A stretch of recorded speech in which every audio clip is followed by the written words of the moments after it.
Bueno, ¿qué tal a todos? Buenos días. Esta es la primera plática o ponencia que tenemos en el grupo estudiantil de Confluencia. Y bueno, tengo el honor de presentarles a la maestra Rosa Laura Lechuga. La maestra Rosa Laura es maestra en física por la UNAM, actualmente candidata a doctora en física en la Universidad Nacional Autónoma de México, UNAM. Sus estudios se han basado en revisar los aspectos fundamentales de la mecánica cuántica en el estudio del universo temprano, en particular el problema de la inflación eterna. Ha trabajado bajo la tutoría del doctor Daniel Sudarsky, contribuyendo al entendimiento de fenómenos fundamentales en la física teórica y la cosmología. Rosa, buenos días. Te cedo la palabra para que comiences con la ponencia. Ok, buenos días, Emiliano. Primero que nada, muchas gracias por la invitación.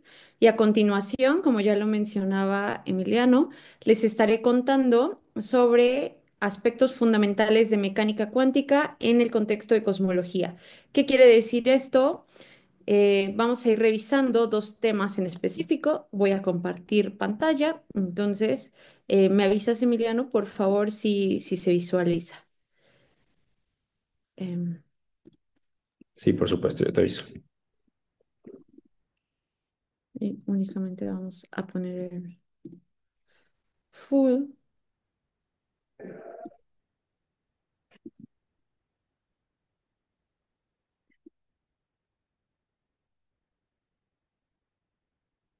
¿Puedes visualizarlo? Me parece que está cargando. Ok. Está la plantilla, me parece. No sé si sea A ver. en blanco ahí totalmente. La plantilla. ¿Podemos ver tu página? mm, a ver, dame un segundo. Claro. Al inicio le ponemos así.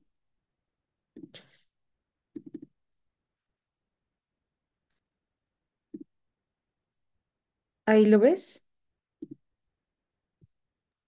No, no Ya podemos ver. dejó de. Ok, ok.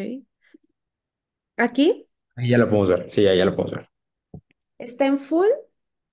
No. Ahí ya está en full, ¿correcto? Sí, sí, sí, así es. Ok, como le comentaba a Emiliano, si tienen algunas preguntas de aclaración desde el inicio, pueden mandarlas vía chat y las vamos leyendo. O si no, al final pueden hacer preguntas. No me molesta si se interrumpe vía chat a lo largo de la conversación. Lo que voy a hacer es platicarles sobre mi trabajo de tesis doctoral que estoy pronta a defender. Decidí yo llamarle de esta manera para darnos una idea de qué vamos a hablar, ¿ok? ¿Qué es ese tema que vamos a tocar aquí? Son dos aspectos importantes en el estudio de la física en la actualidad.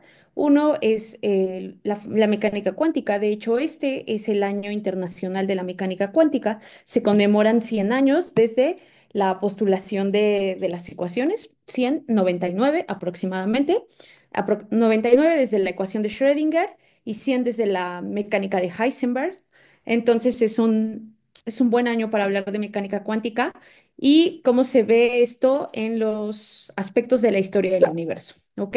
Vamos a platicar un poco sobre la historia de nuestro universo. ¿Qué vamos a hacer? Vamos a dar una breve motivación porque es importante hablar de mecánica cuántica en la historia del universo temprano. ¿Ok? Vamos a hablar de qué es inflación, qué tiene que ver esto con la historia del universo y qué problemas surgen en este contexto. Vamos a hablar particularmente del problema de inflación eterna, su conexión con cómo surge la estructura primordial, es decir, las semillas que conforman toda la materia que nosotros visualizamos hoy en día, como galaxias, clústeres, eh, etcétera.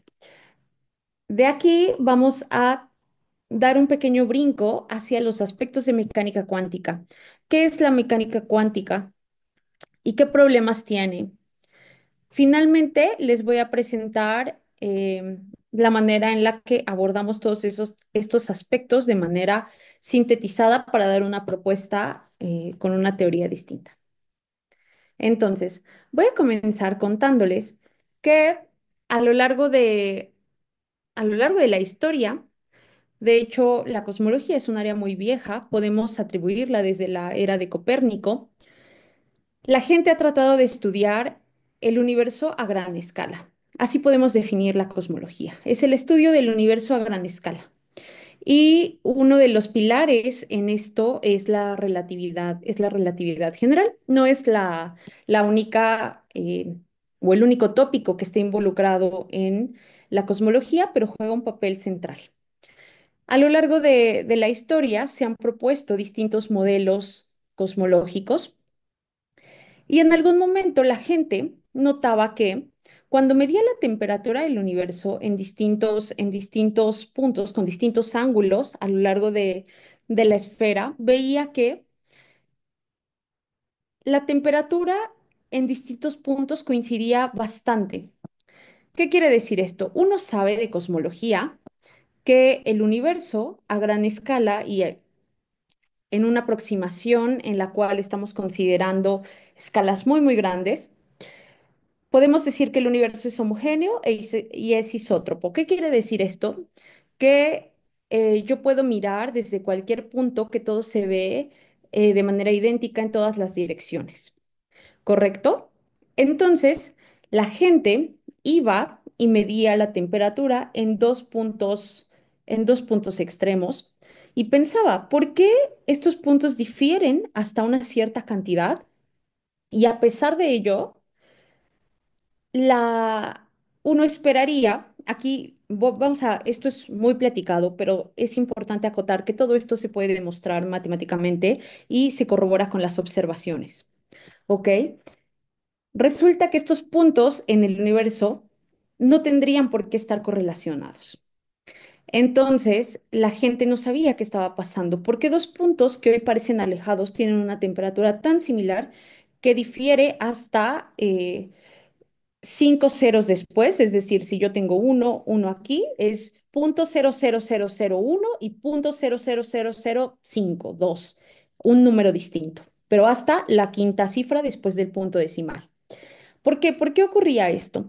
La gente no encontraba una explicación a este, a este dato que encontraban de medir la temperatura y fue hasta 1981 que Alan Guth propone un periodo de expansión acelerada en el universo temprano. ¿Qué quiere decir esto? Nosotros sabemos que actualmente el universo se está acelerando. Todos sabemos que estamos en expansión. Y a esta, a la expansión que hoy en día estamos sufriendo, se le conoce como la expansión tardía o la expansión de hoy en día. Pero una propuesta en el modelo cosmológico que se ha adoptado, es decir, es muy rara, no digo que es la única, pero es muy raro que alguien trabaje sin incorporar este periodo en el modelo cosmológico actual, es el periodo de expansión que propone Alan Guth en 1981. ¿En qué consiste esto? Nosotros podemos pensar que tenemos un globo sin inflar, y pintamos dos puntitos en este. Después, estos puntitos, bueno, en este punto en el cual yo no he inflado este globo, estos puntitos están pegados uno con el otro.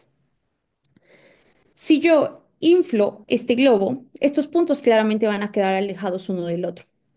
Pero esto no significa que en el pasado no hayan estado conectados. Entonces, cuando la gente iba y medía la temperatura en distintas direcciones y esto les quedaba con una cifra del orden de ceros, de cinco ceros y después una diferencia, lo atribuyeron a esto, ¿ok? A que existió un periodo de aceleración que hizo que estos puntos se separaran entre sí. Entonces, este periodo al inicio explicó este problema que se conoce como el problema del horizonte, pero resulta que lo incorporaron para resolver estos problemas y otros más que aquejaban en ese momento al modelo cosmológico, pero el mayor éxito del periodo inflacionario fue que a partir de esta expansión acelerada en el universo temprano, uno puede dar cuenta de las semillas de estructura primordial. Como les comentaba, estas semillas formaron toda la materia que vemos hoy en día. ¿Qué quiere decir toda la materia? Las galaxias, los clusters, las estrellas, o incluso uno podría rastrear y saber que de ahí incluso los mismos planetas surgieron. Entonces, ¿qué vamos a hacer? Vamos a revisar en qué consiste matemáticamente este periodo inflacionario. Les voy a platicar. Yo sé que la mayoría de ustedes tal vez no ha visto mucha notación que vamos a mencionar a lo largo de la plática, pero me pueden ir preguntando, podemos ir aclarándolo. Y después de estos puntos vamos a explicar todo el tiempo cómo se ve en estos argumentos escritos a través de ecuaciones matemáticas. Vamos a evidenciar qué papeles van a jugar un aspecto crucial aquí y vamos a conectar estos aspectos con lo que se conoce como el problema de inflación eterna. Esto que tenemos aquí es la forma en la cual nosotros describimos qué ocurría en el universo temprano. La ecuación que está aquí, la ecuación número uno, en física se le conoce como una acción. Es una acción de materia. De estas acciones, uno puede leer, es como tomar todas las ecuaciones que son relevantes, todas las ecuaciones que uno conoce en la mecánica, por ejemplo, las puede condensar o las puede extraer de este elemento que se llama acción. Entonces, uno puede tomar una acción y aquí codificar cuál es la geometría del espacio-tiempo y cuál es la materia. Y es lo que hacemos aquí. Esta G que está dentro de la raíz nos habla, ese es un determinante, lo que está dentro es una manera de representarlo y nos habla de la métrica. ¿Qué es la métrica? ¿Cómo medimos el espacio-tiempo? Esta G nos está diciendo cómo se codifica ahí, cómo vamos a medir estas nociones de espacio-tiempo. Este R es uno de los elementos que aparece en las ecuaciones de Einstein y es el escalar de Ricci. ¿Qué quiere decir esto? Este escalar me codifica de alguna manera, está relacionado, podemos pensarlo así, con la curvatura del espacio-tiempo que uno trabaje. Y esta letra que aparece aquí, que es phi, nos va a hablar es algo que se llama un campo, ¿ok? Tal vez algunos han estudiado electro y han trabajado con campos electromagnéticos. Este campo también puede codificar a la materia. Y en este caso estamos pensando que toda la materia que existía eh, en ese periodo, que es el periodo inflacionario, estaba dado por el campo inflacionario. ¿Ok? Entonces, ¿cuál es una de las virtudes de esta acción? Sí, es un elemento matemático, pero de alguna manera está vinculando los aspectos de la geometría del espacio-tiempo y de la materia. ¿Ok? ¿Hasta aquí hay alguna pregunta?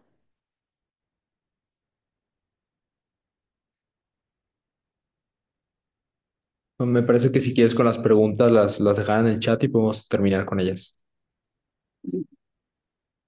Ok, ok, perfecto. Entonces, vamos a seguir. Por el momento solo hemos dicho, con esta acción uno puede codificar la geometría de donde estamos, del sistema o el universo, que en este caso es lo que queremos estudiar, el universo, pocas eras después o pocos segundos después de lo que uno conoce el Big Bang. Eso es muy importante mencionarlo. Em, Tenemos el periodo del Big Bang y seguido de este el periodo inflacionario, que es este periodo de expansión. Y esta acción lo que va a describir es la física que está ahí. Entonces, a partir de una acción, uno puede extraer las ecuaciones de campo y las ecuaciones que básicamente nos van a dar la dinámica. ¿Qué quiere decir esto? Nos van a contar qué le pasa físicamente a los objetos y vamos a tener ecuaciones importantes. Aquí, este elemento G está representado de esta manera. Esta es la métrica que lo que nos está aquí diciendo es, esta es una métrica cosmológica. ¿Qué quiere decir? Nosotros sabemos que el universo lo podemos descomponer o puede adoptar. Aquí estamos trabajando con cuatro dimensiones. Es importante mencionar esto. Tres espaciales, uno lo puede pensar a un nivel cartesiano, X, Y, Z, y se adhiere una variable más que es el tiempo. Entonces, cuando pensamos en cosmología, ¿cómo puede ser la geometría de algún, la geometría en el universo, la geometría que describa alguna situación cosmológica? Vamos a pensar en estos tres tipos, en un universo plano, como una lámina gigante, esto, tres dimensiones, y apilamos estas láminas de tal manera que el tiempo juega un papel central. También esta parte tridimensional puede ser representada por una tres esfera o por algo como una silla de montar. ¿Qué vamos a hacer en este caso? Vamos a incorporar el tiempo aquí y todas estas superficies. ¿Por qué se elige por qué se eligen esas geometrías en particular? Porque buscamos que el universo sea homogéneo e isótropo. Este factor A se le conoce como el factor de escala y lo que va a hacer es codificarme qué tan grande es cada una de las rebanadas que están aquí. ¿Ok? Y este tiempo en cosmología mm, eh, resulta de mucha utilidad, se le llama el tiempo conforme y nos permite dibujar las líneas cuando tenemos algo como fotones a 45 grados. Y por eso es que se introduce y es de gran utilidad. Después vamos a tener la expresión para el campo. ¿Qué quiere decir? Voy a tener un pedazo que solo va a depender del tiempo, que se le conoce como el modo cero del campo de inflatón. Mientras que este delta que está aquí se le conoce como las perturbaciones de el campo de materia, que como notamos, estas perturbaciones sí dependen de X y de eta. ¿Qué vamos a considerar aquí? Em, que cuando inicia el periodo inflacionario, el único modo que está excitado o prendido es el modo cero, ¿correcto? ¿Qué quiere decir esto? Es un modelo o es un modo, perdón, es un modo que solo depende del tiempo. ¿Qué quiere decir que solo depende del tiempo? Que es algo homogéneo. Este modo, o a través, lo que estoy dándoles aquí, son los ingredientes para expresar o para poder representar la expansión temprana del universo. Si yo quiero representar algo que se expandió de manera uniforme, lo que voy a hacer es considerar un modo que solo dependa de eta, que es el tiempo, no depende de la posición, es homogéneo por definición. Y quiero que juegue este papel de cómo me va a ayudar a expandir este universo.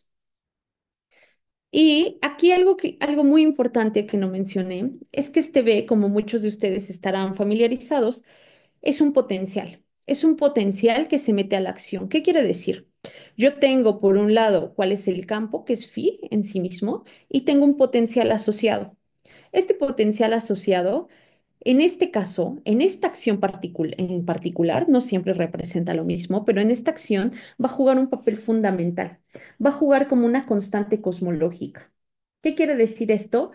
Que al inicio yo tenía una expansión muy grande, pero esta constante cosmológica no es exactamente una constante, es un abuso del lenguaje como se ha quedado en la literatura y como muchas cosas, pero este potencial es básicamente una constante entre comillas, porque es una constante que se va a apagar. Queremos que esta expansión que está representada con el potencial eventualmente termine. Entonces, a lo largo de este trabajo vamos a usar un potencial súper conocido, que es el potencial de oscilador armónico.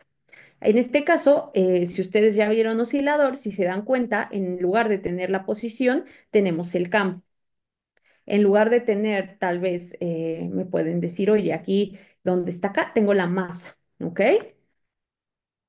Y ahora, con esta acción que presentamos aquí, uno puede extraer las ecuaciones, como les comentaba, las ecuaciones más relevantes. ¿Cuáles son esas ecuaciones relevantes en este caso?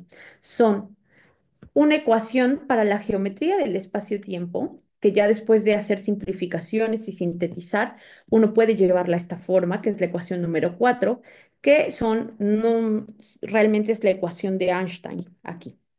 Y esta ecuación número 5 no sé qué dice. que es la ecuación de Klein-Gordon. La ecuación 4 no, es una ecuación que nos habla de la geometría, mientras que la ecuación 5 nos está hablando de la materia. Y aquí tal vez algunos han escuchado, pero este H que está escrito con letra caligráfica es el factor de Hubble, que nos habla de la expansión del universo. Vamos a prestar atención a la ecuación número 5.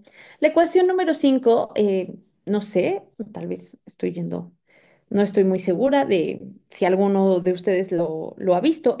Cabe mencionar que estas dos son ecuaciones diferenciales. Notamos que en particular la quinta es de segundo grado, notamos que hay derivadas de segundo tipo en esta ecuación y esta ecuación es una ecuación muy conocida en la física en general, no solo en la cosmología. Es una ecuación de oscilador armónico amortiguado. ¿Qué quiere decir? Este término que está aquí, el 2H eta, está jugando con el papel de una constante de un factor de amortiguamiento. Pero ¿qué es eso que amortigua? Es como tener un resorte en un medio como el aceite, por ejemplo. O yo tengo una partícula que se está moviendo de manera armónica y ahí está una fuerza de rozamiento que es el aire. Y ahí el aire jugaría el papel de una constante de amortiguamiento. En este caso, ¿quién es esa constante de amortiguamiento? Es este factor H. ¿Y qué es este factor H? Es cómo cambia el factor de escala que les había mencionado. Esta prima denota derivadas con respecto al tiempo y dividido entre A de eta. Es una tasa. Esto es una tasa, es un cambio. Entonces, realmente está codificando los efectos gravitacionales. Estamos modelando aquí esta situación de tal manera que la gravedad juegue un papel central. ¿Cuál es ese papel que va a jugar la gravedad? El de amortiguar, el de frenar.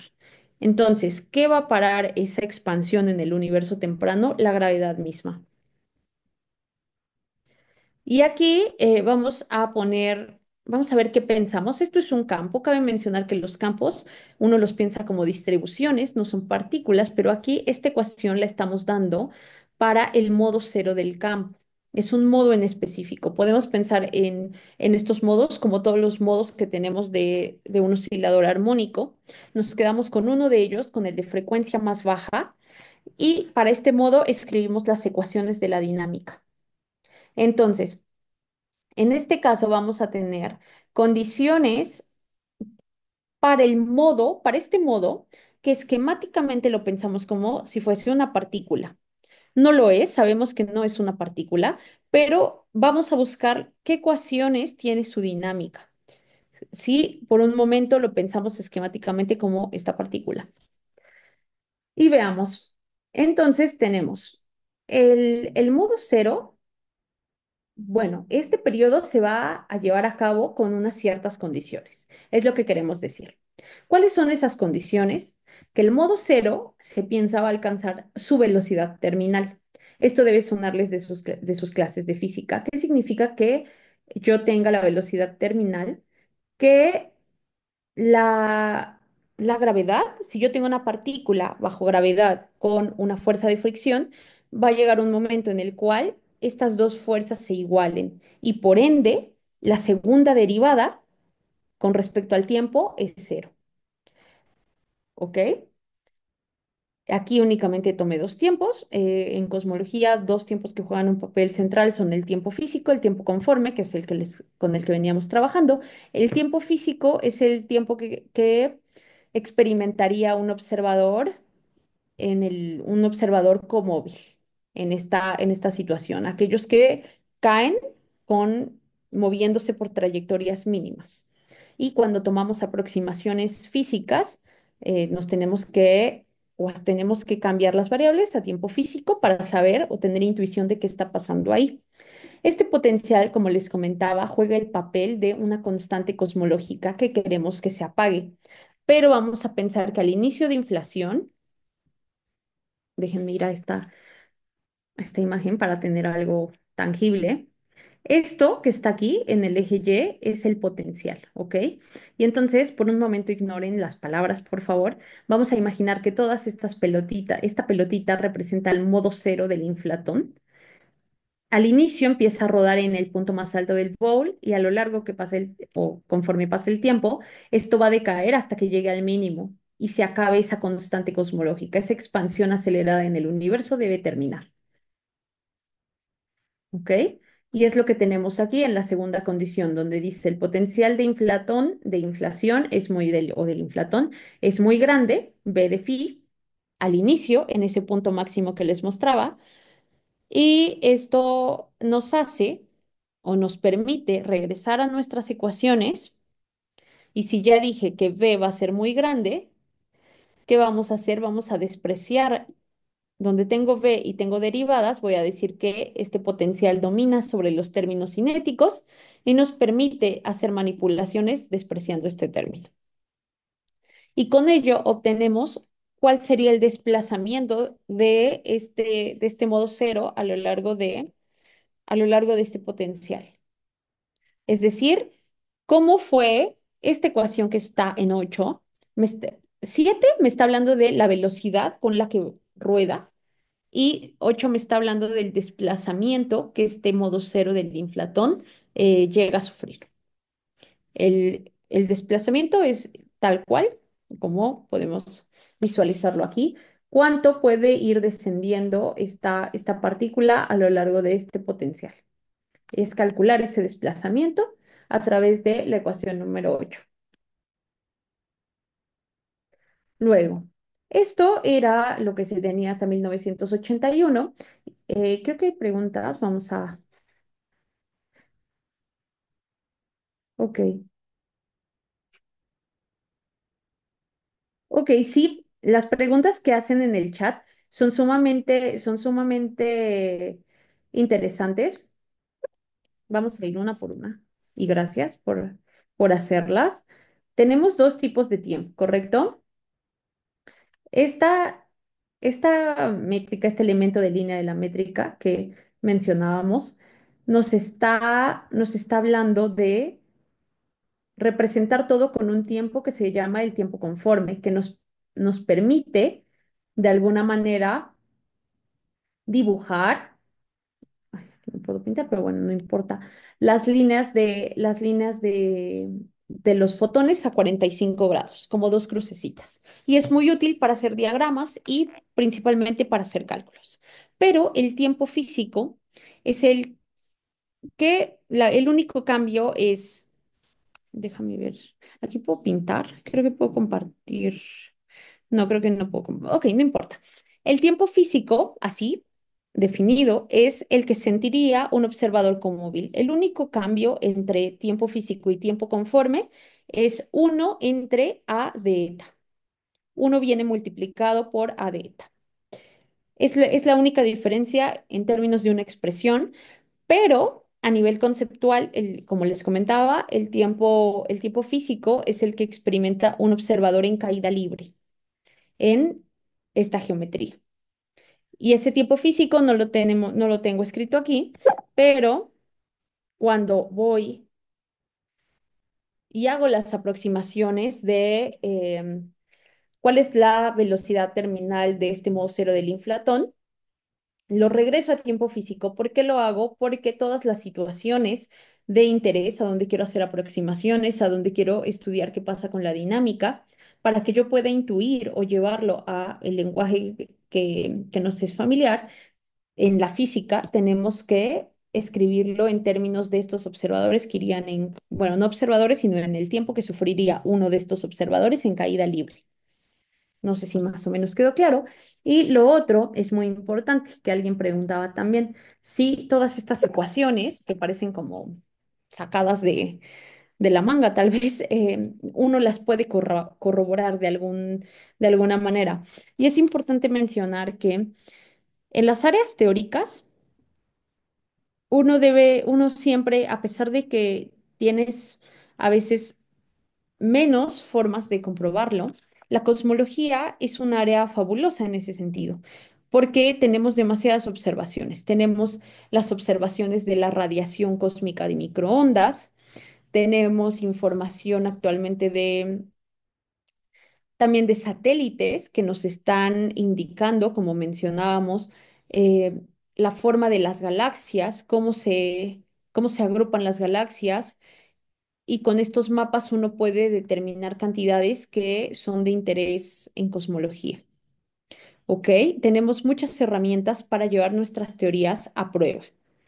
Entonces, no significa esto que todas las teorías que uno va encontrando en las revistas o en los artículos, todas han sido testeadas, ¿no? No, lamentablemente no es así. Todas deberían de sujetarse, pero sí hay pruebas muy fuertes en cosmología que cada teoría debe pasar para que se considere algo aprobado, ¿ok? Y entonces aquí... eh, como les decía, cosmología o, por ejemplo, en la física de partículas también pasa mucho esto. Ellos tienen muchos experimentos con los cuales pueden ir corroborando si las cosas van uno a uno. Rosa, discúlpame que te interrumpas. Yo solamente tengo una duda para aclarar sobre el tiempo físico y tiempo conforme. Según entiendo, bueno, el tiempo físico es el que experimenta un observador en caída libre, ¿no? Es lo que mencionas. Este concepto. Ajá. Un Y observador en geodésicas. Ajá. el tiempo conforme es, o sea, es relativo a los fotones, según entiendo, ¿no? No, me permite, o sea, yo lo vinculé, pero me permite dibujar las líneas de los fotones a 45 grados. No es solo para fotones, es para cualquier elemento en esta geometría, pero una de las virtudes es que todas las líneas que decimos nulas o todas como los fotones que viajan a la velocidad de la luz pueden ser representados en diagramas como líneas a 45 grados. Es eso, pero gracias. ¿Sí? Más o menos. Perfecto. Ok, súper. Vamos a ver. Con esto, decíamos, tenemos ahora una forma de escribir el desplazamiento de este modo cero.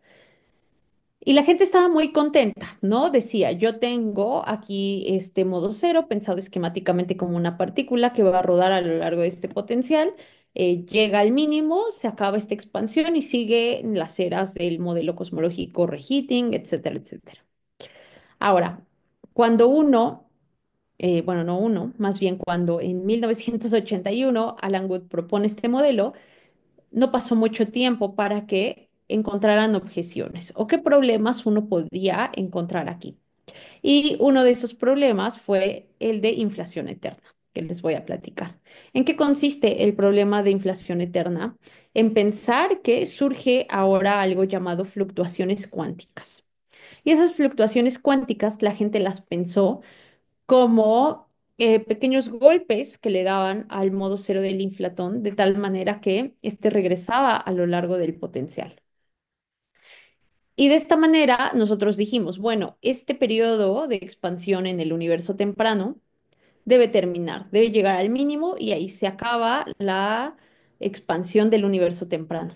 Pero si existe algo que todo el tiempo esté dando golpecitos a esta partícula, que está, sabemos, el modo cero no es una partícula, pero aquí está representado de esta manera esquemática. Si está sufriendo golpes que lo hacen regresar a lo largo de este potencial, la inflación nunca terminaría y seguiríamos viviendo una expansión acelerada con un orden mucho mayor que el que tenemos ahora, que no es lo que reportan las observaciones. Entonces, de esta manera, uno puede, uno puede pensar que hay un problema con este esquema. ¿Y cuál es ese problema?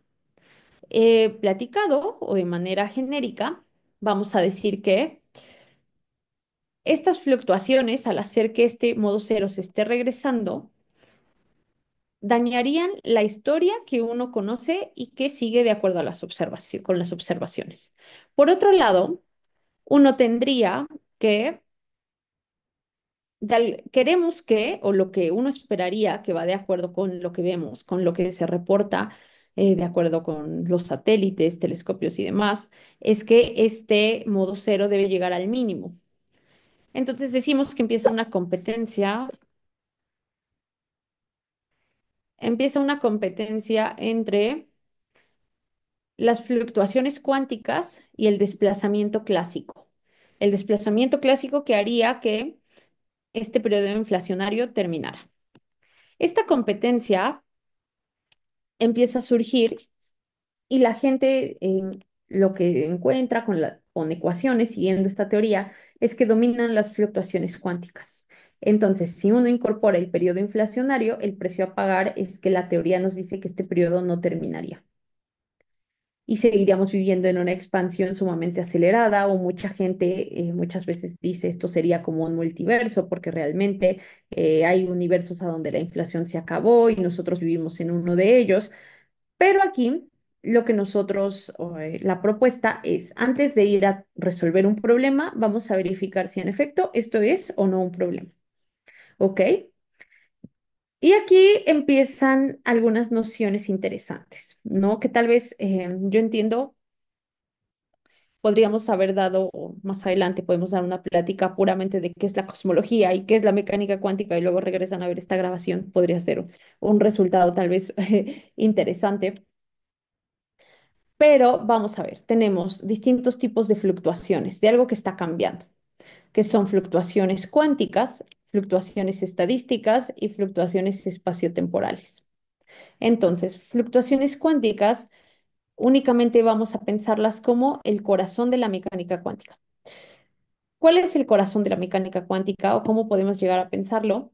Que en mecánica cuántica tenemos cantidades que no están determinadas. Yo ya perdemos la noción de qué es un objeto localizado, qué es un objeto que tiene una posición definida. En mecánica cuántica, como tal, esto no existe. Y no solo eso, en mecánica cuántica, como en un momento les platicaré, existe algo que es muy distinto a otras áreas. Algunos de ustedes habrán visto que existen o han leído sobre el gato de Schrödinger, casos en los cuales uno tiene algo vivo o muerto. ¿Qué significa esto? Que no está localizado, que yo no tengo un estado bien definido, no tengo estados bien definidos. Si yo tengo un estado de vivo y muerto, claramente eso no puede estar bien definido. Esto es a lo que uno le llama, esto es a lo que uno le llama deslocalización. Los estados están deslocalizados. Y esa deslocalización es lo que uno debe entender por fluctuaciones cuánticas, mientras que las fluctuaciones estadísticas están asociadas a cómo hago promedios sobre ensambles, es decir, sobre colecciones de muchos objetos. Y fluctuaciones espaciotemporales únicamente es cómo cambia una variable a lo largo de un objeto. Ejemplo, la temperatura a lo largo del mar. Y si uno reconoce que fluctuaciones cuánticas no son fluctuaciones estadísticas, que únicamente fluctuaciones cuánticas son deslocalizaciones en un cierto estado, algo que uno puede tener o obtener es que realmente no hay algo que esté brincando de un punto a otro. Esos brincos estaban asociados a las fluctuaciones estadísticas, mientras que sabemos el tipo de fluctuaciones que existen aquí solo me hablan de deslocalización. Y esta deslocalización, lo único que menciona es, ok, no tienes estados definidos, pero no hay algo que esté cambiando de un punto a otro. De esta manera, uno puede decir, bueno, si no hay algo que esté haciendo que el modo cero del inflatón regrese a lo largo de la constante cosmológica efectiva, entonces no tengo algo como problema de inflación eterna. ¿Ok? Y aquí, bueno, esto es lo que acabamos de mencionar. Vamos a saltar esta parte únicamente es como esquemático de lo que uno hace para definir estructura, que es hacer cuantización de las perturbaciones métricas. No vamos a entrar en estos detalles, pero es importante que sepan que está aquí. Y también para explicar la estructura, es que en estas cantidades entra la noción de fluctuaciones. La cantidad que uno rastrea con las observaciones es esto que viene aquí en la ecuación 17 y uno dice que de aquí, de esta ecuación que se conoce como la función de dos puntos, que me habla de las fluctuaciones de este inflatón, uno puede extraer toda la materia que hoy en día se tiene. Entonces, de aquí, de esta expresión, notamos nuevamente que aparece el concepto de fluctuaciones cuánticas, que únicamente son incertidumbres. Pero resulta que en mecánica cuántica, para que uno pueda hacer o entender esta cantidad, realizar esta operación, si así quieren verlo, uno requiere que alguien vaya y mida. Es lo que nos enseñan en mecánica cuántica usual. Necesitamos la presencia de un observador o un aparato de medición. Pero esto es un problema cuando uno le quiere aplicar la mecánica cuántica al universo temprano, porque se meten serios problemas como quién fue y midió ahí, quién realizó una observación, qué se hizo en ese caso. ¿Ok? Entonces, nuevamente viene la pregunta, ok, bueno, fluctuaciones cuánticas solo son incertidumbres, solo me habla de la deslocalización de ciertos objetos.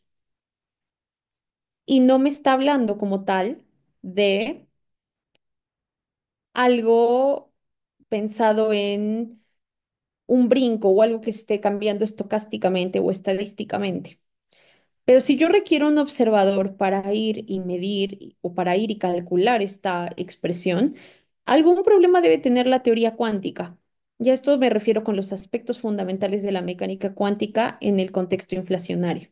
Porque yo debo escribir una teoría de tal manera que tenga que meter la noción de un observador o un aparato de medición. Si no, la voy a poder llevar al universo temprano. Lo que nosotros queremos hacer, cuando digo nosotros, es como físicos, lo que uno busca es, o eso pienso yo, es tener una teoría fundamental a partir de la cual podamos explicar cómo emerge todo. Y si yo la escribo en términos de un observador o de un aparato de medición, como que mi teoría no es muy fundamental, que digamos. Entonces, en este caso, nosotros lo que hacemos es primero ver qué problemas tiene la mecánica cuántica y vamos y analizamos eso.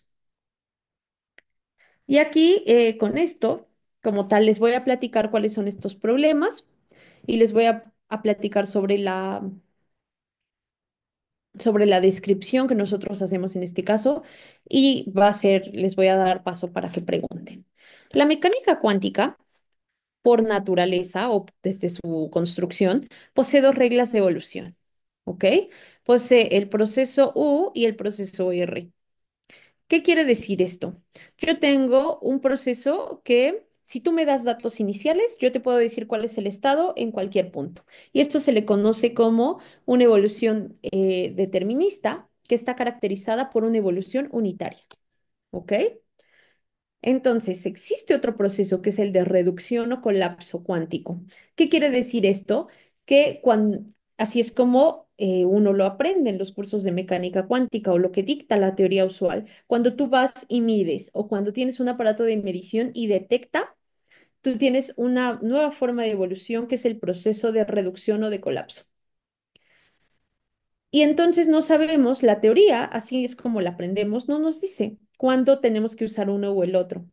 Solo sabemos que cuando vas y mides, de repente ya tienes un valor. Cuando voy y observo, el gato ya está vivo o el gato ya está muerto. Mientras que en el otro proceso, desde el inicio, si yo te doy datos iniciales, tú evolucionas, me puedes decir cuál es ese estado. Entonces, no sabemos cuándo usar una regla o la otra. Y la teoría no lo es transparente. Esta forma en la que presenté el problema es lo que establece Roger Penrose en uno de sus libros. Y básicamente, eh, este es uno de los grandes problemas que enfrenta la mecánica cuántica usual que no puede resolver. Y notamos que esto es aún más problemático porque el proceso de colapso está escrito en términos de observadores o aparatos de medición. Entonces, no solo no sabemos cuándo usar una regla o la otra, sino que en el proceso de colapso involucramos aspectos o entes no fundamentales. Y esto nos lleva a grandes preguntas y a nuevas propuestas. Y entonces, esto que les presento aquí es una ecuación modificada, es una propuesta de Girardi, Rimini y Weber, bueno, es una propuesta modificada de otro autor de apellido Pearl, Entonces, ellos lo que hacen es buscar a través de una misma ecuación, unificar, cuando digo unificar me refiero a poner las dos evoluciones en una misma ecuación y quitar la noción de observador y poner ahora un ruido. Esta W está denotando un ruido estocástico que hace que se generen colapsos de manera continua todo el tiempo.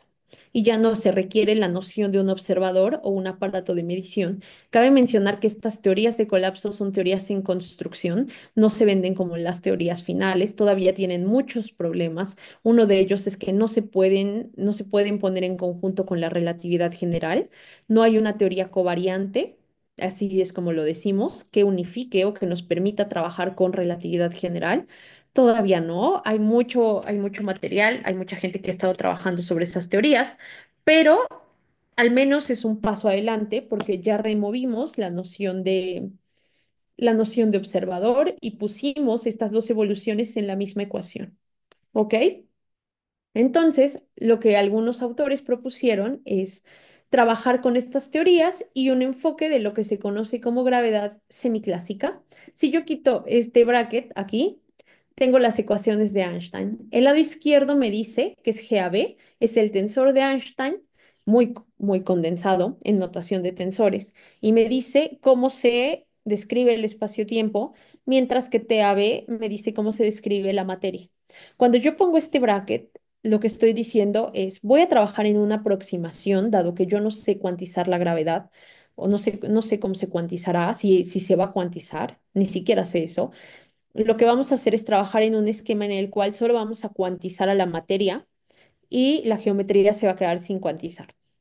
Y por eso el bracket únicamente está en el sector de materia. ¿Y cómo voy a cuantizar a la materia con esta nueva teoría? Es lo que hacemos aquí y mezclando todos estos ingredientes, buscamos si habría o no inflación eterna. Aquí únicamente tengo esta parte, que es lo que hacemos, buscamos eh, qué podría generar inflación eterna, cuantizamos y vemos si ocurre o qué condiciones existen para esta teoría y vemos que en efecto en la región amarilla no habría inflación eterna si uno incorpora todos estos elementos. Y este es uno de los resultados o fue el resultado de mi tesis doctoral. Y con esto quiero terminar para darles pasos a preguntas. Yo entiendo, hablé de muchos temas aquí. Como les decía, tal vez en otra ocasión podamos hablar por desglosado primero de un tema, luego del otro, y si tienen interés, vamos conectando todos estos asuntos. Pero muchas gracias. Muchísimas gracias, maestra Rosa, pues por la plática, la ponencia, la verdad es que muy buena y muy interesante. Bastante densa, digo, sí, estuvo densa, pero bueno, creo que da lugar a muchas dudas, ¿no? Espero que se haya dado lugar a muchas dudas en las personas que viven. Por lo menos yo sí tengo una duda y Ok, bueno, damos paso a que pues, la gente pregunte en el chat y si no hay dudas, pues bueno, yo paso con mi duda. ¿Te parece? ok, perfecto. Perfecto. Voy a dejar de compartir aquí y a ver. ¿Sigues grabando, Emiliano? Sí, sí. Ok, perfecto. Entonces, si quieres ir leyendo las preguntas, porfa. Bueno, Aquí, discúlpenme, y esto no debería decirlo ahora, pero mis imágenes no estaban compiladas en el otro documento, por eso estoy dejando de compartir. Y déjame poner voy a compartirte la presentación donde están mis imágenes. por supuesto. Ah, ¿no? Y mientras, si quieres ir leyendo las preguntas, te lo agradezco. Claro, digo, por ahora tenemos solamente una pregunta en el chat de Carlos Moret. ¿Y quieres que te la lea en voz alta para...? Por Ok, favor. bueno, dice, ¿será imposible entonces tener una teoría fundamental del universo si no es posible que hayan habido observadores para medir? No, no, no, no, no, no, no. No, a ver, no es imposible. Justo fue lo en que, no sé si esta pregunta, aquí no sé si puedas, o bueno, no importa. Em, a ver, dame un segundo, porque cuando mencioné que no había o no queríamos escribir la teoría fundamental en términos de estas cantidades como no cantidades, sino de estos aspectos, como por ejemplo los observadores o los aparatos de medición. John Bell lo ridiculizaba diciendo, John Bell fue un gran físico, premio Nobel, pueden buscarlo. Él trabajó en el CERN muchos años y cuestionaba todos los aspectos fundamentales de la mecánica cuántica. Y de manera irónica decía que si nuestras teoría o nuestra teoría cuántica estaba escrita en términos de observadores, aparatos de medición o no, o entes no fundamentales, uno pensa, si uno tendría que esperar a que, o tuvo que esperar a que un ser vivo evolucionara para tener un colapso cuántico, ¿no? Si se necesitaba o qué bastaba, una mosca podría jugar el papel de un detector, eh, alguien con PhD o alguien que no tenga PhD. O sea, es un poco irónico llegar a pensar en estas cosas, porque sí, una teoría fundamental no te esperas que está en términos de estos observadores. Y es una pregunta muy interesante la que haces, porque eso es lo que uno esperaría, ¿no? O sea, es como, a ver, no hubo observadores, entonces no podría ni siquiera hacer predicciones, no estaríamos aquí, porque la estructura, según la teoría estándar, surgió de algo que fue y midió, pero ese, ¿qué es ese fue y midió? ¿O quién es ese que fue y midió? No hay algo que esté ahí. Entonces, déjame ver si te comparto, por favor. Claro, sí. También digo, ya hay otra pregunta del chat. Si quieres, me espero a que compartas. Sí, porfa, dame un segundito.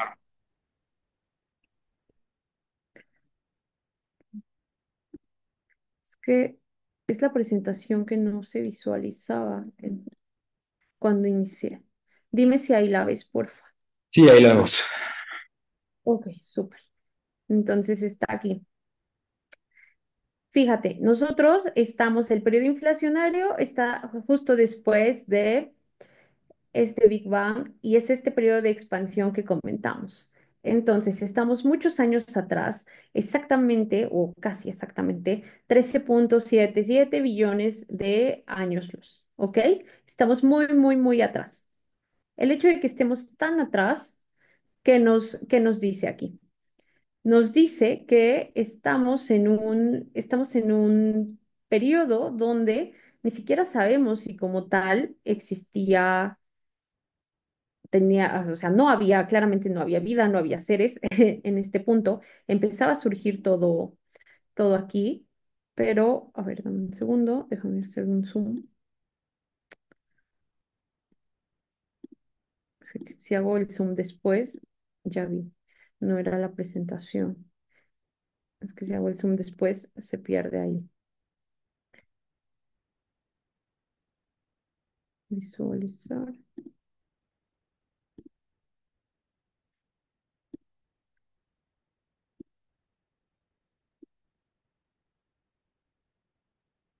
Dime si lo ves, porfa. Díganme si lo ven. No, aún no. Aún no está. Ahí está. Ah, ya lo vamos. Y entonces, esta parte, estamos yendo muchos años atrás. Y como bien preguntaban, ¿no? Oye, entonces, si yo no tengo un aparato de medición, no podría tener o no sé quién va a medir, no podría tener bien una noción de quién fue y midió o cómo surgió toda la estructura. Todo lo que se ve adelante de este punto donde está mi cursor es lo que surgió debido a las fluctuaciones cuánticas. Entonces, ¿cómo es posible que yo requiera de un observador o de un aparato de medición en este punto para que se genere todo lo demás? No nos hace mucho sentido y nos lleva a cuestionarnos como quien preguntó en el chat, oye, entonces, ¿qué podemos hacer? Nuestra propuesta es decir, necesitamos una modificación en la mecánica cuántica que remueva esa noción de aparato de medición o observador y que nos permita ir entablando mecánica cuántica con gravedad, aspectos cuánticos de la materia con la gravedad. ¿Ok? Más o menos. Es ese, es ese ruido que mencionas, ¿no? Ruido que que se incorpora en estas teorías, justo nos remueve la noción de un observador y hay algo, a ver, y te estoy cambiando, puede ser que sí, les estoy cambiando una pregunta por otra, porque ¿qué pregunta va a seguir aquí? Bueno, ok, y luego el ruido, ¿quién lo propuso? ¿De dónde salió? ¿Qué es ese ruido? ¿De dónde vino? Y estamos haciendo estudios tratando de ver si ese ruido se puede conectar con aspectos fundamentales de la misma geometría. Es decir, si se puede derivar o puede estar vinculado con aspectos geométricos a grandes rasgos. Porque sabemos, la ventaja, a ver, hay, como les mencioné, esta no es una teoría final o no es la teoría que resuelve todo claramente, pero es una teoría limpia, es consistentemente clara. Yo te digo, yo te reconozco desde el inicio, tiene estas áreas de oportunidad de esta teoría y hay que trabajar sobre ellas. Y no trabajo sobre una teoría que del inicio yo sé que está mal, pero mira, coincide con lo que observo, pues vámonos así. O sea, no, esa no es la forma. Es sí revisar y revisar estos aspectos fundamentales, porque algo que parece, por muchos años se dijo que los aspectos fundamentales de la mecánica cuántica únicamente eran de carácter filosófico. Pero cuando los llevamos al contexto de cosmología, vemos que no es así, que de hecho de una confusión de esta naturaleza pueden surgir problemas como el de la inflación eterna. Entonces, no es algo solo, y no por menospreciar nada, los aspectos filosóficos son sumamente importantes, pero esto sí tiene aspectos filosóficos importantes y no solo eso, también tendría aspectos que conectan con lo que tenemos de las observaciones. Y mm, sí, no sé, igual la persona que escribió la pregunta, si quedó más o menos clara o si aún hay dudas, por favor. Bueno, digo, para no esperar a que respondan. Ah, sí, acaban de contestar que muchas gracias. Entonces, digo, hay otra pregunta de Pablo Robles. Dice, antes que nada, muchas gracias por la plática, muy interesante. A mí me interesaría mucho saber qué aplicaciones prácticas tendrían estos temas y conceptos de los que nos contaste en esta reunión. Y si me permite, Rosa, conectarlo un poco con justo la idea de confluencia, ¿no? Es mostrar a la gente cuáles son las implicaciones prácticas y qué oportunidades hay, sobre todo, por ejemplo, en industria de este sentido. Sé que probablemente y muchas de las teorías en física en un inicio, al seguir siendo teorías, realmente una aplicación práctica y un impacto, por ejemplo, en industria no hay, pero ¿tú qué nos podrías decir sobre, por ejemplo, a futuro, ¿no? Pensando a futuro, que se descubrieran más cosas en cuanto a este camino por el que tú nos llevaste. Sí, ¿qué oportunidades habría? ¿Qué aplicaciones prácticas? Sí, no, esto, a ver, eh, es todo y nada, ¿no? De manera genérica, cuando uno estudia física, aprende a resolver problemas. Y problemas hay, o sea, no hay industria sin problemas, ¿no? Justo, en este caso en particular, o sea, la carrera de física, bien estudiada, bien aprendida, te da muchísimas herramientas para resolver problemas y tener una conexión matemática, poder ver un problema y traducirlo a un lenguaje matemático, ¿ok? Ese ya es una fortaleza. Te puedes quedar en la academia, pero puedes ir a la industria y esto es muy, muy valorado, ¿ok? Otra cosa que es muy importante en este contexto es algunas herramientas en particular, como por ejemplo la ecuación que les puse aquí. Es muy divertida esta historia porque uno de los investigadores que ha tratado de echar a andar esta teoría de manera relativista, que se llama Daniel Bedingham, él realmente, el modelo no es esta ecuación, es la ecuación relativista de la ecuación 17 o una ecuación que se acerca a una ecuación relativista.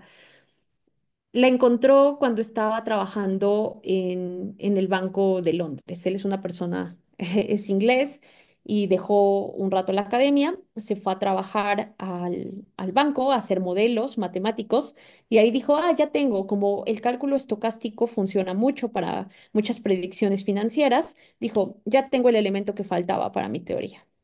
Entonces, todas las aplicaciones de cálculo estocástico hay algo que se llama la ecuación de Black-Scholes y nos habla de cómo se mueve el mercado, cómo se regula, cómo está fluctuando constantemente.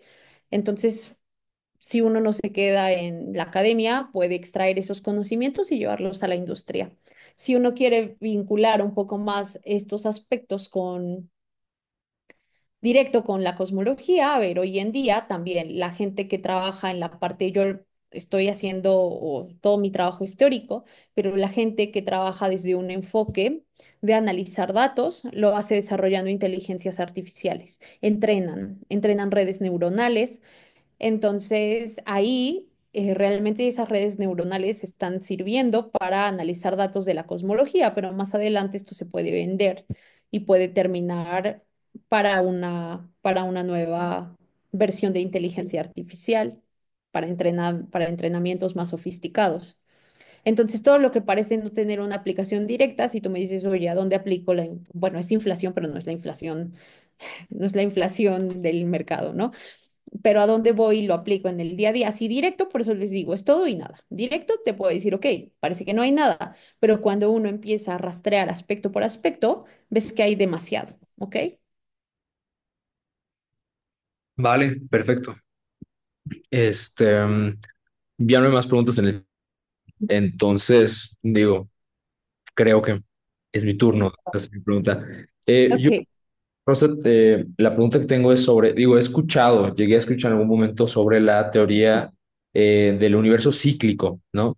No sé qué me puedas comentar sobre ella, que nos puedas comentar sobre ella y cómo se concilia, por ejemplo, con esta teoría, ¿no? De que hay un inicio absoluto, por así decirlo. ok. Cuando dices cíclico, ¿te refieres como a al modelo de bouncing? De, Según de me... pendas que va colapsando, que tengo un Big Bang Sí, y luego voy a volver a tener nuevamente. Ok, expansiones y colapsos, así es, sí, sí, sí. justo esa teoría ha sido muy impulsada. Ay, mira, esta era una disculpa, pero bueno, ahora les platico esa diapositiva. Es que yo me di cuenta cuando ya venía, decía yo, ¿por qué no están mis imágenes? Y tenía tres de las diapositivas y cuando por fin cargó no era esta, pero bueno, no pasa nada. Ahora, ¿dónde está el problema de la medición? De los proponentes de la teoría que mencionas es Roger Penrose. ¿Qué dijo Roger Penrose al respecto? ¿O qué es lo que él busca? Él es uno de los que no están muy contentos con el periodo inflacionario en el contexto cosmológico por distintos problemas, entre ellos este de inflación eterna, podría ser uno. Pero él no queda del todo satisfecho. ¿Por qué? Porque es algo que uno no, es una propuesta, nadie ha visto el campo de inflatón, no es un campo que se ha detectado, uno lo propone y conecta con las observaciones, como les mencionaba, pero no es algo que se derive de primeros principios. Entonces, él tiene su propia teoría. Yo no conozco demasiado la teoría que él propone, pero sí te puedo decir o sea, que una de las motivaciones es que él no queda del todo satisfecho con el modelo inflacionario y básicamente lo que piensan es que nuevamente todo va a llegar al mismo punto esquemáticamente y tendrías ahí una repetición de estos procesos.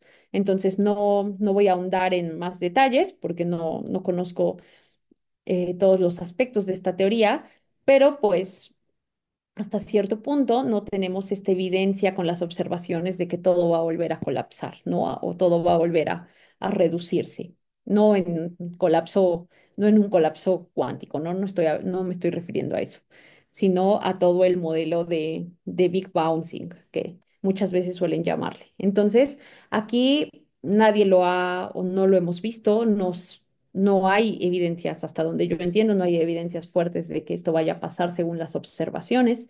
Entonces tendríamos que mirar con detalle si hay aspectos que se pueden salvar de esa teoría. Pero en principio, esa sería mi respuesta. Ok, ok, perfecto. Sí, y aquí únicamente es esto, ¿no? Todos sabemos, para que nos den esta imagen ahí, todos sabemos que la cuántica y la gravedad, sabemos trabajar bien con la gravedad, pero una vez que ponemos la mecánica cuántica, nos metemos en conflictos. Entonces, este es parte del mensaje que está aquí. ¿Ok? Perfecto, vale. Digo, ya no hay más preguntas en el chat, Bueno, entonces supongo que ya eso es todo. Agótanos sus dudas. Y bueno, te agradezco mucho por la ponencia, la verdad es que muy buena y muy interesante. Me alegran que hayan surgido tantas dudas. Y, y nada, en nombre de Confluencia, te agradezco mucho. Fuiste la primera ponente de la historia del grupo, entonces, bueno, estás dando paso a que crezca más este grupo y podamos tener más invitados. Ok, muchas gracias a ustedes y esperemos que sí. Ya estaré por aquí viniendo a ver sus pláticas. Muchas Sí, gracias. ya te estaremos viendo como postdoc, ¿no? Ah, sí, es pronto. Ok, Bueno, mucho muchas éxito gracias, Emiliano. en eso y muchas gracias. Gracias. Bueno, chao.